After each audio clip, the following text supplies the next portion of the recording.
Assalamualaikum warahmatullahi wabarakatuh. Pemirsa sekalian, alhamdulillah kita jumpa lagi untuk membahas bab penyakit dan obatnya.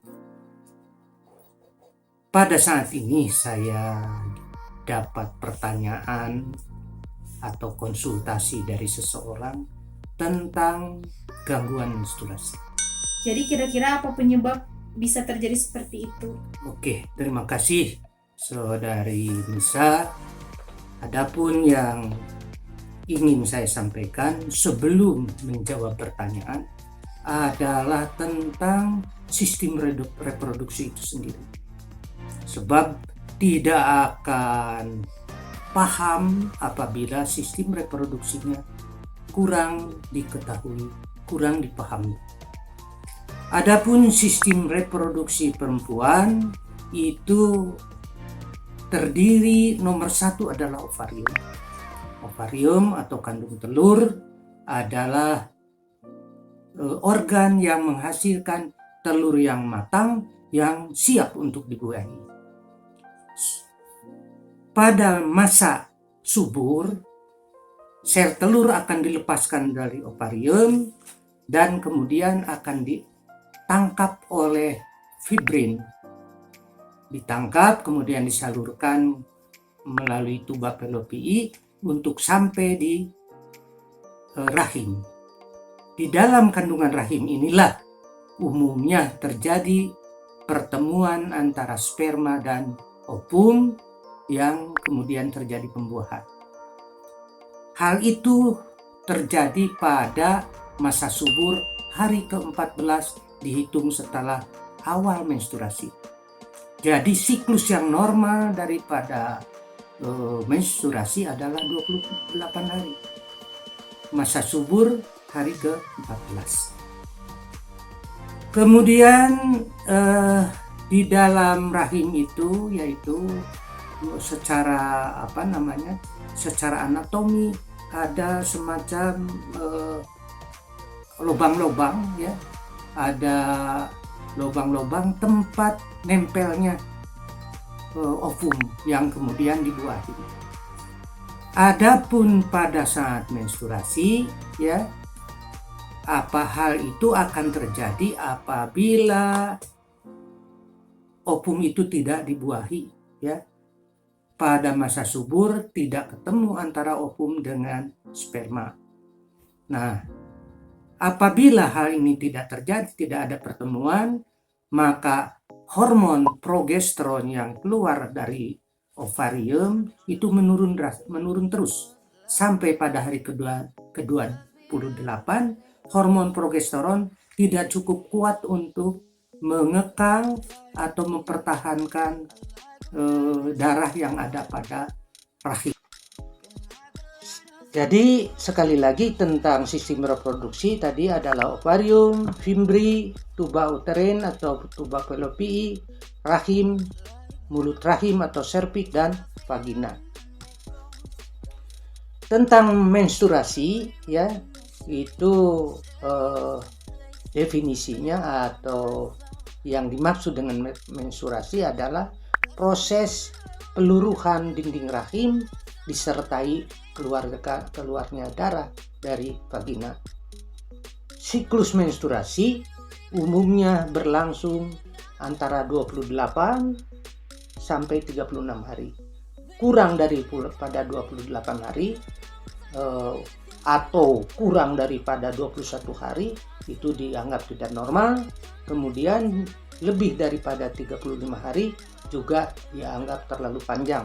Setiap wanita memiliki siklus menstruasi yang berbeda-beda, bervariasi. Ada yang pendek dan ada yang panjang.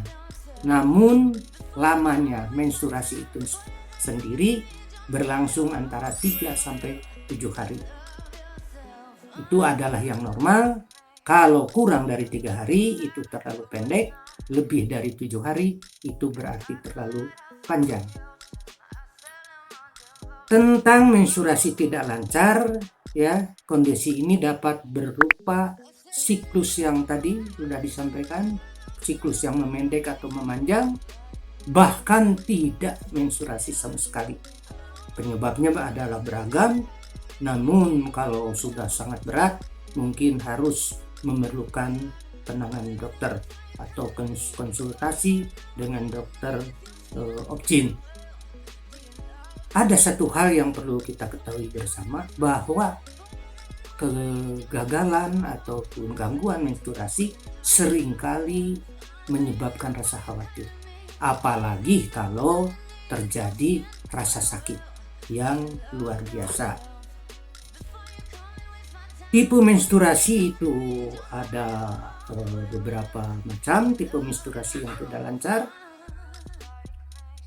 khusus untuk yang masih pubertas, apabila dia tidak lancar itu masih dianggap normal.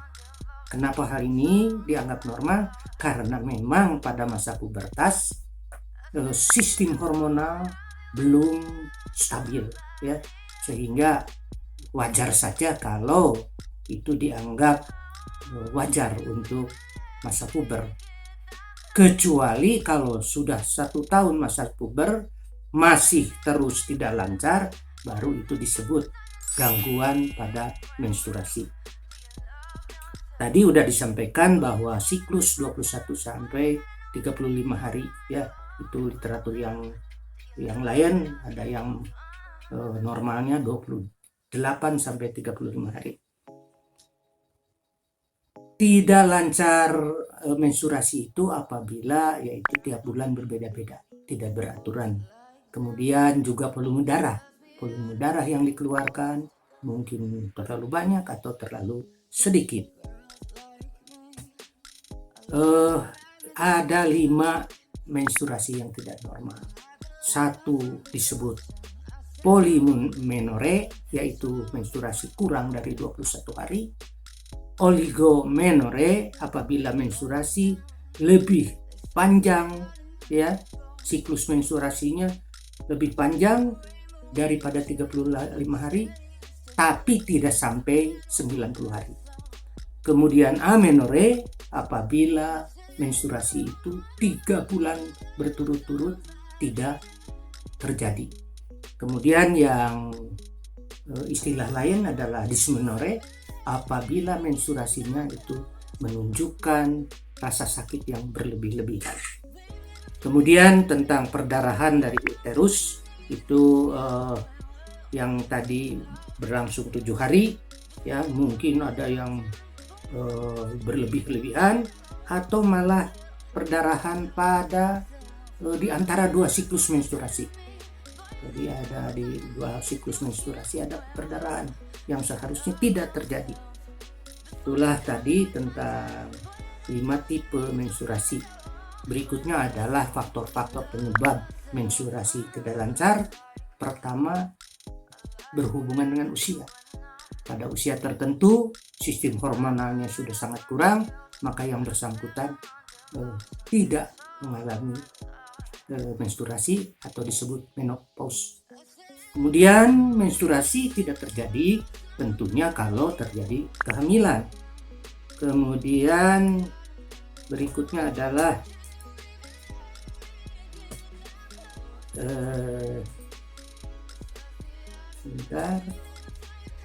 pola hidup, ya.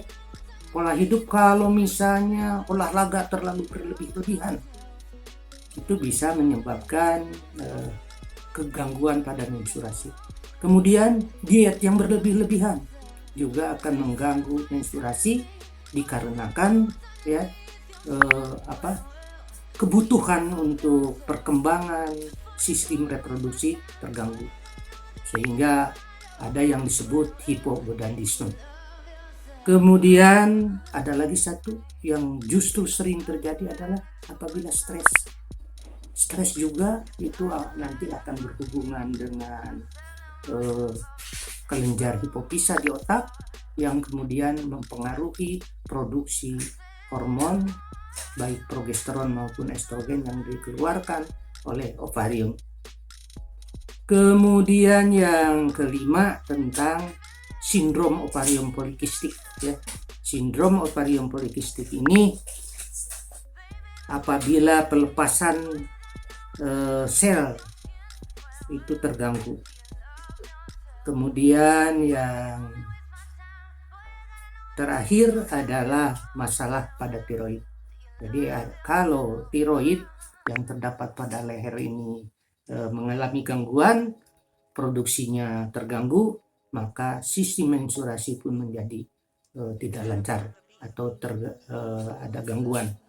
Juga dapat menstruasi ini tidak lancar apabila disebabkan gangguan makan, konsumsi obat-obatan, ataupun merencanakan kehamilan dengan berbagai metode, terutama metode IUD ya, atau metode pakai hormonal ya. Itu akan menyebabkan gangguan pada sistem menstruasi. Untuk sementara sekian ada dulu ya tentang menstruasi dan gangguannya. Nah, pada season berikutnya nanti akan disampaikan metode untuk pencegahan dan terapi. Sekian dan terima kasih.